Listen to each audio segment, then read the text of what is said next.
Good morning, children. What we were doing in last class, we were finding the area of triangle by determinant method. Clear, children? So I have told you the formula of area, how to find the area of triangle by determinant method. तो last time हमने वो किया था, एक बार मैं फिर से formula लिख दे रहा हूँ आपको. So this was the triangle ABC having coordinate x1 y1, x2 y2 and x3 y3. So what was the formula to find the area of the triangle? Half of x1 y1 1, x2 y2 1, x3 y3 1. Clear, children? This was the area of the triangle. अब मैं एक question ले रहा हूँ. Sometimes area में भी equal to zero. कभी कभी जब एरिया जीरो होता है तो उसका मतलब होता है ये तीनों पॉइंट एक लाइन के ऊपर है. All 3 points are lying on the same straight line, और we can say in other words 3 points are collinear points. Clear? So first of all, I am taking that we have done question number 1, second part. Now we are doing question number 2. Question number 2. We have to prove 3 points are collinear points. A point, B point, and C point. Clear? So A point is given A and B plus C. A and B plus C. This is B and C plus A. And this is C and A plus B. Clear? These are 3 points. अब हमें prove करना है कि इस triangle का area 0 है, तो ये प्रूव हो जाएगा कि ये तीनों पॉइंट्स एक लाइन के ऊपर है. क्लियर?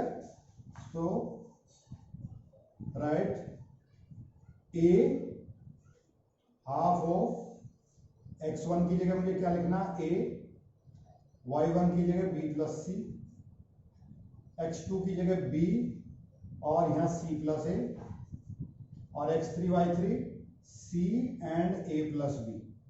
क्लियर? और लास्ट कॉलम 1 1 1. ये हमने किया था लास्ट टाइम. अब इसको क्रॉस मल्टीप्लाई मेथड से, क्रॉस मल्टीप्लाई या एक्सपेंडिंग द डिटर्मिनेंट, इसको सॉल्व करना है. तो इसको एक्सपेंड करना है. So area will become equal to half of A outside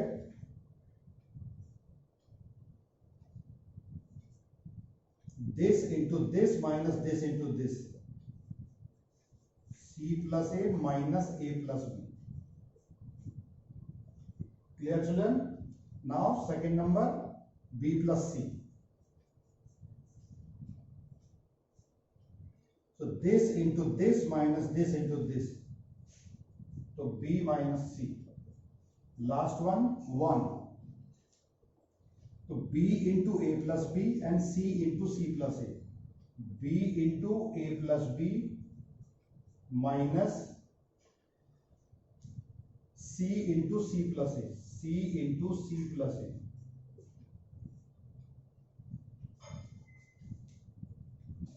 clear?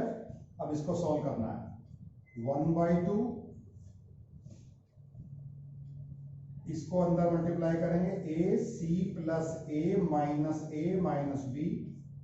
A और A कैंसिल हो गया तो अंदर बचा C माइनस B. ये बन गया B प्लस C और B minus C. B square minus C square.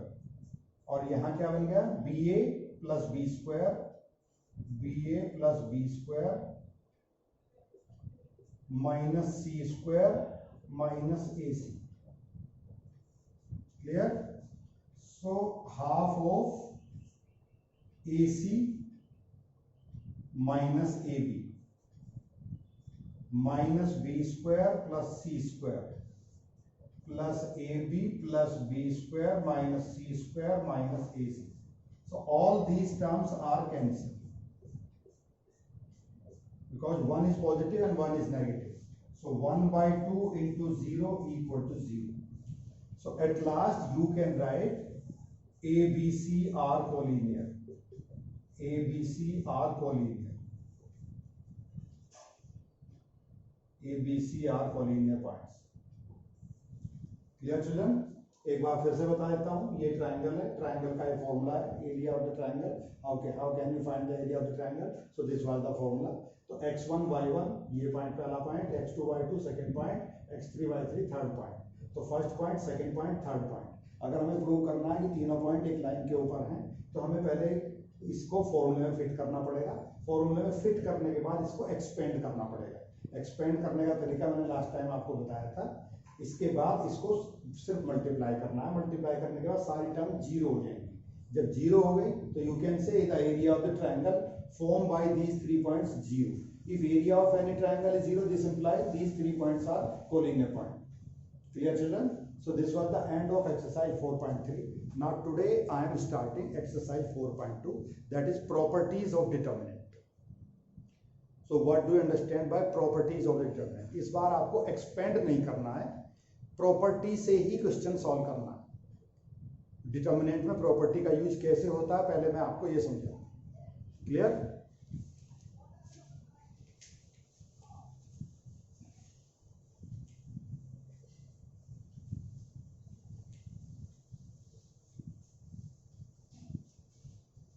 So children, you can see from here. Look here now. The first property of the determinant. मैंने इस टाइप का determinant लिया है जिसमें 3 कॉलम और 3 रो होते हैं। ठीक है, 2 by 2 भी ले सकते हैं हम, 3 by 3 भी ले सकते हैं।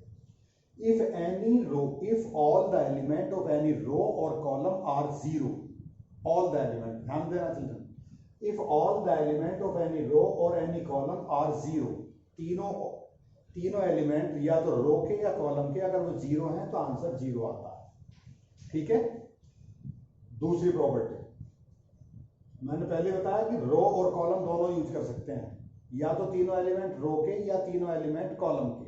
अगर कोई सा एक रो और कोई सा एक कॉलम जीरो है तो आंसर जीरो आएगा। एक्सपेंड करने के बाद आंसर जीरो आएगा। अगर हम रो और कॉलम को ट्रांसपोज कर दें, ट्रांसपोज करने का मतलब है रो को कॉलम बना दें, कॉलम को रो बना दें, तो value of the determinant remains unchange, answer पे कोई फर्क नहीं पड़ता। अगर इसको एक्सपेंड करने के बाद आंसर 50 आता है तो इसको भी एक्सपेंड करने के बाद आंसर 50 आएगा। Clear, children? Similarly, third property, if we interchange mutually any 2 rows or any 2 column, मैं जो बात बता रहा हूँ वो रो के लिए भी है, कॉलम के लिए भी है। If we interchange mutually 2 rows or 2 column, then value of the determinant get minus sign or get negative. Clear?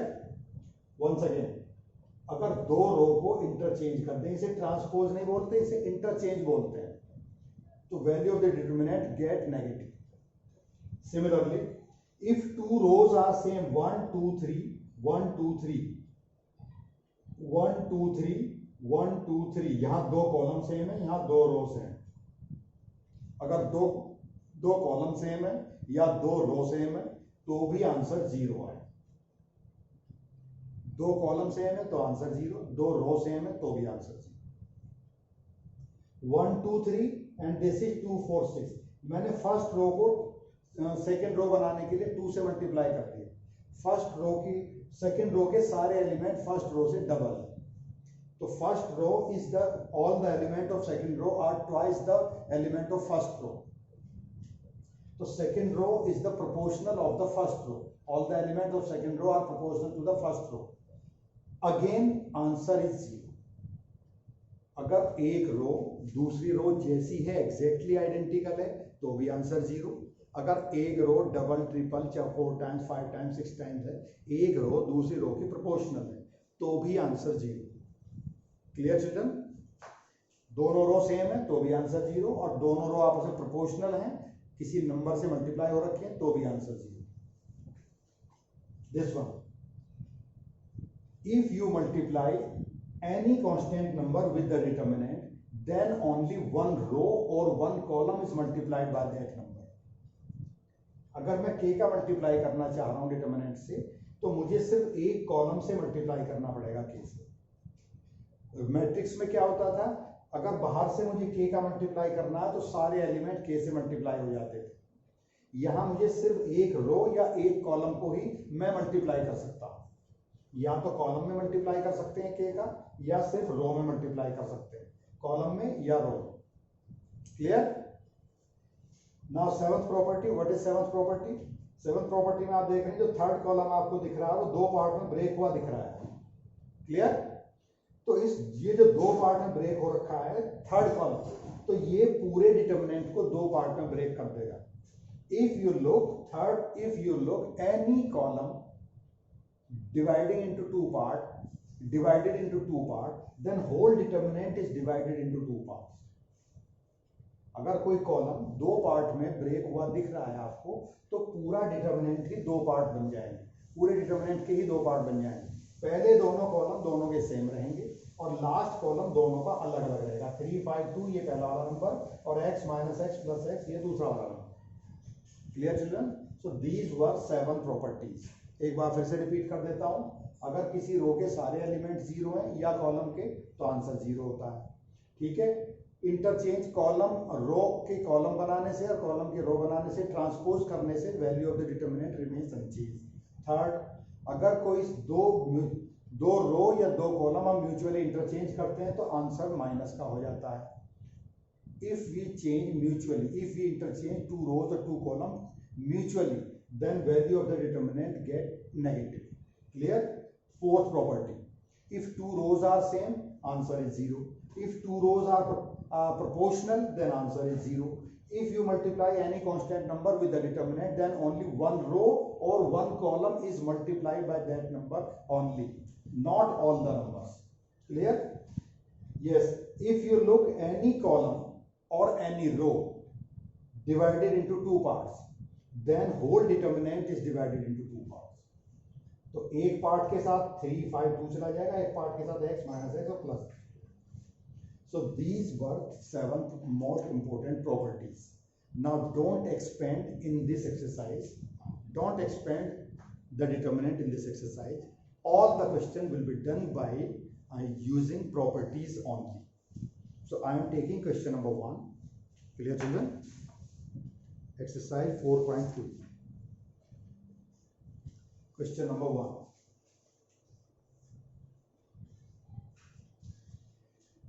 XYZ ABC XYZ ABC X plus A Y plus B and Z plus C. Clear children? So अब मैं कर रहा हूं C1 plus C2 add C1। इसका मतलब ये है कि कॉलम 1 प्लस कॉलम 2 को मैं ऐड कर रहा हूं।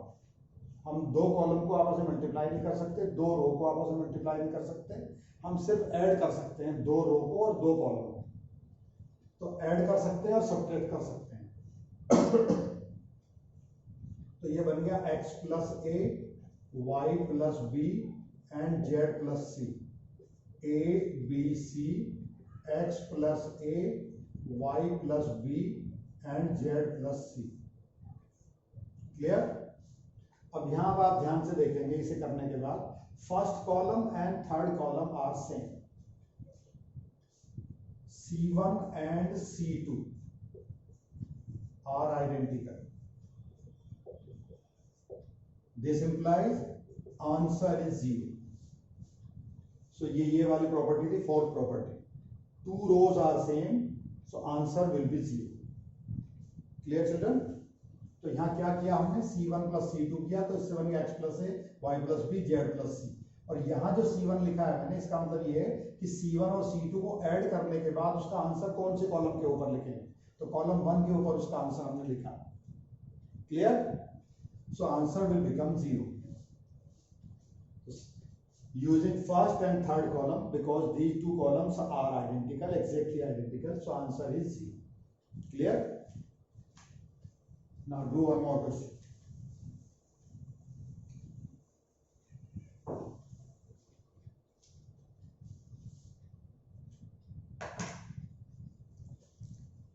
Question number 2.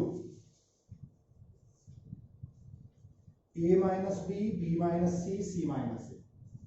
A minus B, B minus C, C minus A. B minus C, C minus A, A minus B. B minus C, C minus A, A minus B. C minus A, A minus B, and B minus C. Prove that answer is 0. Using properties only, सिर्फ property का use करना। तो using C1 plus C2 plus C3 at C1, column 1 plus column 2 plus column 3 at column 1, इन तीनों का addition करना है column 1 के ऊपर। So A minus B plus B minus C plus C minus A minus B plus B minus C plus C minus A। Order can be change, आगे पीछे हो सकता है, जैसे यहाँ B माइनस C है, यहाँ C माइनस A है, यहाँ A माइनस B है, तो मैंने सबको एक साथ ऐसे लिख दिया है, A minus B plus B minus C plus C minus A. Here B minus C, here C minus A, here A minus B. C minus A minus B, and B minus C. So these all numbers are cancelled. These all elements are cancelled. So 0, 0, 0. So B minus C, C minus A minus B. C minus A minus B, B minus C. If all the elements are 0, then answer of the determinant will be 0. Clear, children? So this was the first property, very first property. So total answer is 0. Elements, first row is 0. All the elements of first row. All the elements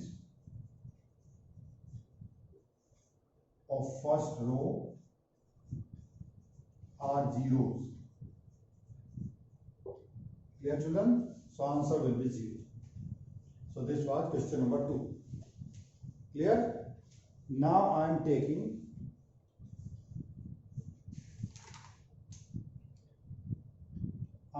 question number 6.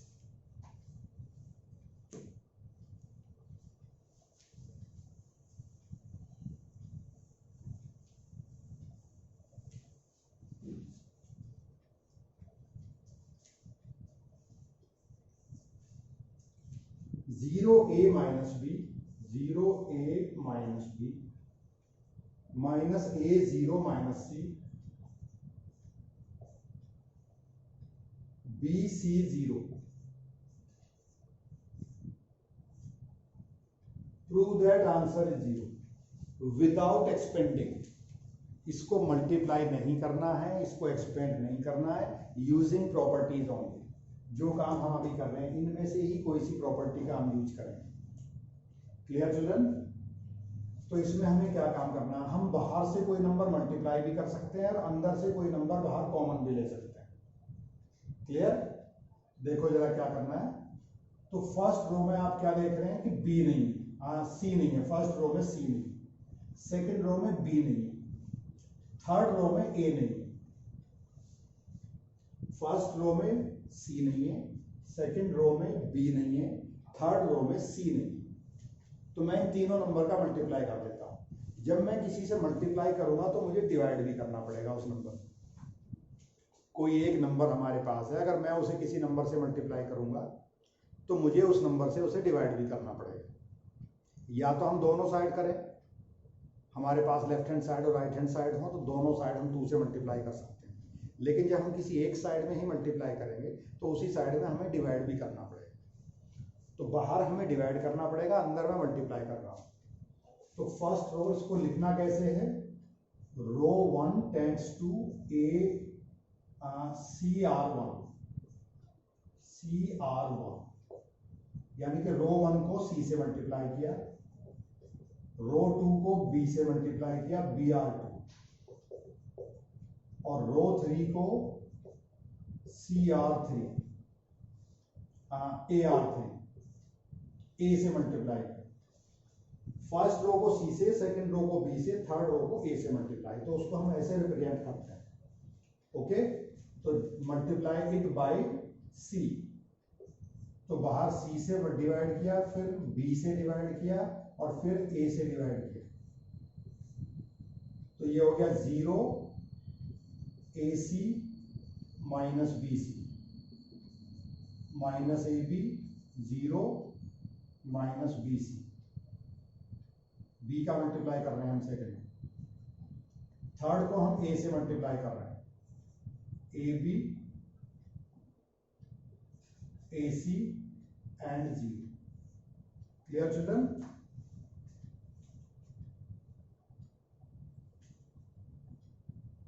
Clear? हमने क्या काम किया एक बार मैं फिर से बताता हूं। फर्स्ट रो को सी से मल्टीप्लाई किया, सेकंड रो को बी से मल्टीप्लाई किया, थर्ड रो को ए से मल्टीप्लाई किया। मल्टीप्लाई करने के बाद ये सब आ गया। क्लियर? अब यहां से पूरे कॉलम में से मुझे ए बी कॉमन लेना है। जीरो के पास ए बी अपने आप ही होता है, क्योंकि zero into A B zero होता है। यहां मैं ए सी कॉमन ले सकता हूं, यहां मैं बी सी कॉमन ले सकता हूं। तो taking A B, A C and B C common from first column, second column and third column. तो पहले वाले कॉलम से मैंने ए बी कॉलम लिया, दूसरे वाले कॉलम से मैंने ए सी कॉमन लिया, और थर्ड कॉलम से मैंने बी सी कॉमन लिया, और पहले से ही बाहर उठाया ए बी सी।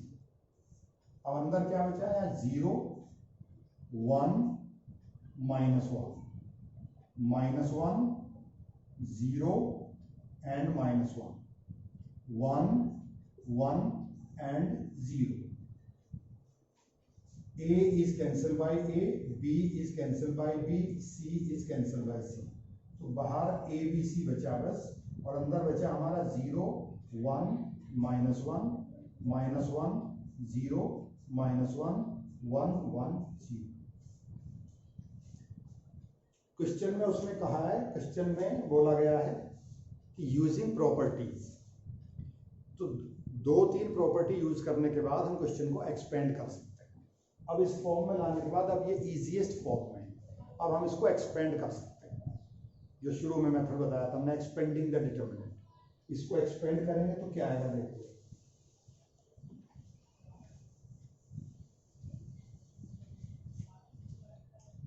ए B C outside 0 into something 0, ये 0 बन जाएगा, इसको शो करने की जरूरत नहीं है। -1 into this 0 minus this into this +1, क्योंकि बीच में माइनस होता है। 1 इंटू -1 -1 हो जाएगा। -1 this into this -1 and this into this 0. Clear children?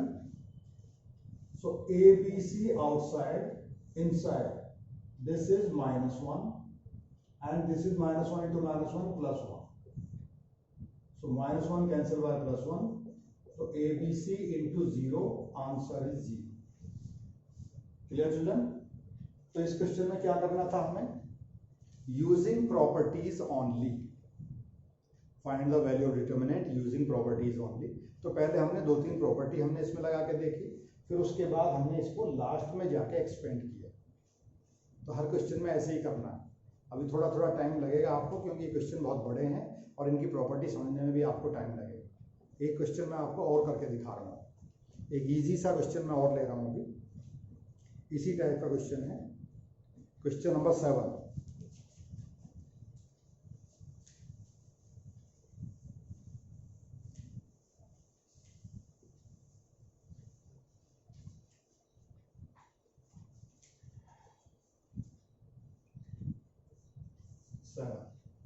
Minus A square A B A C, minus A square A B A C, B A minus B square and B C, C A C B minus C square,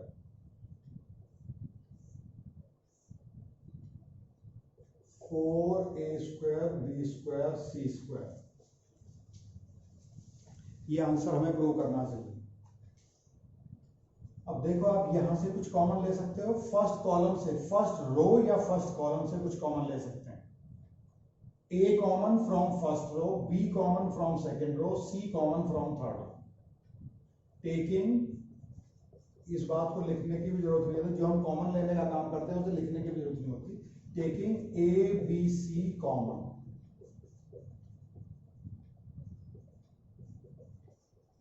from R1, R2 and R3, तो यहां से A common ले लिया, -A, यहां से B बचा, यहां से C बचा, यहां से B कॉमन ले लिया, यहां से A बचा, यहां से B बचा, यहां से C बचा, यहाँ से c कॉमन ले लिया, यहाँ से a बचा, यहाँ से b बचा और यहाँ से -c। क्या कॉमन लिया आपने? a b c, ये कॉमन लिया। अब फिर से वही सिचुएशन आ गई, इस कॉलम में से a कॉमन, इस कॉलम में से b कॉमन, इस कॉलम में से c कॉमन। यहाँ a b c कॉमन लिया था हमने रो से, अब कॉमन ले रहे हैं हम कॉलम से। तो मैं फिर से लिख रहा हूं taking common, taking a b c common from c1 c2 and c3। इस बार कॉलम से कॉमन ले रहे हैं, यहां से a कॉमन ले लेंगे तो क्या आ जाएगा? a b c already outside है और फिर से a b c आ गया, तो यहां बचा -1 + 1 + 1 1 -1 1 1 1 -1। Clear children? अब ये बन गया a² b² c² और इसको एक्सपेंड करना है। अब इसको एक्सपेंड करना है, जब क्वेश्चन इस फॉर्म में आ जाता है, सिर्फ नंबर्स आ जाते हैं, तो हम उसको एक्सपेंड कर सकते हैं। तो -1 outside, this into this +1, this into this -1, -1, this into this -1, this into this -1, +1, this into this 1 and this into this -1, तो ये +1 हो जाएगा। so a² b² c² -1 into 0, ये 0 हो गया, पहली टर्म 0 हो गई। -1 into -2, तो ये हो गया +2 और ये भी +2। तो total answer 4a² b² c²। ये हमें प्रूव करना। एक बार फिर से बताता हूं, फर्स्ट रो में से a कॉमन, सेकंड रो में से b कॉमन, थर्ड रो में से c कॉमन। कॉमन लेने के बाद ये सिचुएशन बची। अब यहां मैंने जो सर्कल बनाए हैं, फर्स्ट कॉलम में से a कॉमन, सेकंड कॉलम में से b कॉमन, थर्ड कॉलम में से c कॉमन। ठीक है, ये फॉर्म आ गई। इसको एक्सपेंड कर दिया, एक्सपेंड करने के बाद अंदर से सिर्फ 4 आया, 4 बाहर मल्टीप्लाई हो गया, 4a² b² c²। So total answer is 4a² b² c²। Clear children? तो कीप पेशेंस, इस एक्सरसाइज में थोड़ा टाइम भी लगेगा, ये थोड़ा देर से समझ में आएगी और क्वेश्चन भी थोड़ा बड़े बड़े हैं। Clear children? Thank you and have a nice day.